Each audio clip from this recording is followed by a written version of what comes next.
I think the rest in the short term is always nice, but I think we all know going through a doubleheader and coming out of it will create another probably set of problems with rest or needed rest here in the next few days. So hopefully, we get some innings out of Pove here in the first game, and we'll kind of hopefully that settles down the bullpen going forward into the second game, and then these next few days ahead of us. What's the pitching plan in the future? We see a lot of TBAs. I think it's game to game. I think, honestly, and I think you guys can understand this, I think we just have to get through this first game.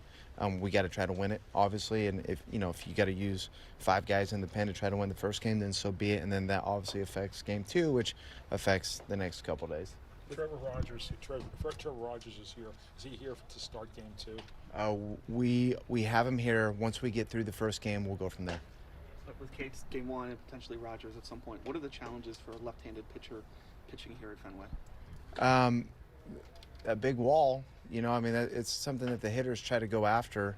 But I wouldn't say just left-handed versus right.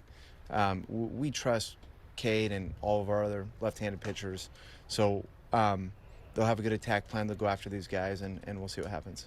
How's Laureano? He's doing better. I think, he's going to go through a lot of his warm-ups today, and I think there's a pretty good chance that we see him here at some point today. Is Felix okay first time going back-to-back? Did he wake up Thursday and today feeling good? Nothing came across my desk on that, so I would just make the assumption that he's feeling good, yeah. What are you seeing with him? He's been scored on the last 4 outings. Sure. I think you kind of look at the point of the year that we're in right now, right? Like, it's a guy that missed a long time. Kind of came out of the gates a little bit slow. Then he kind of got it going for a little bit. And, I think there's a scenario here where you could say maybe, he's having to make a midseason adjustment. I think it kind of comes out visually and just commanding the fastball, right? Like, I think when we've seen Felix at his best, there's probably a little bit more command there, but I don't think he's that far off. But I think getting more repetitions, getting up more. We brought him in the 8th inning of that game just to get him on the field. And we knew that if we did it, that we'd have him available for his first back-to-back the next day.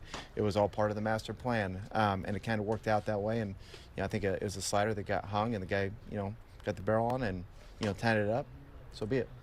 How big of a boost is Andrew Kittredge to this bullpen, and how impressed were you with what you saw in his first outing in Milwaukee? Well, I told whoever, I think it might have been Frenchie standing next to me, that might have been our quickest inning all year. He's been through it for so long on some good teams and some big moments. So just seeing how efficient he was, I think it definitely has a chance to settle some things down there.